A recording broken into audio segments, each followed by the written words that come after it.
Agév Kft. Jogelődje az 1970-es évek végére nyúlik vissza, amikor egy 5x5 méteres kis műhelybe, egy 25 négyzetméteres kis műhelybe kezdtem el a tevékenységet végezni, kifejezetten az acélszerkezet gyártásra szakosodtam. 1985-től egy tipikus terméket, az ipari átadás gyártását kezdtük elvégezni, amelyiknek a óriási fejlesztései voltak, és jelenleg is tart a gyártása.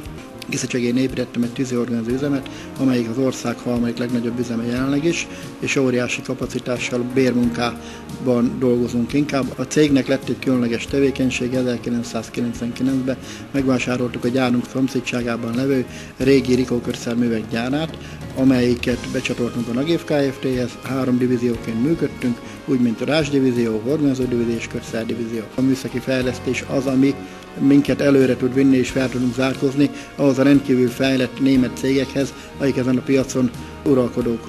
És tudomásul kell venniük, hogy a Agév Kft. Is egy rendkívül erős, most is erős már, de rendkívül erős cégé fog válni, amelyik az egész európai piacon meg fog állni a helyét.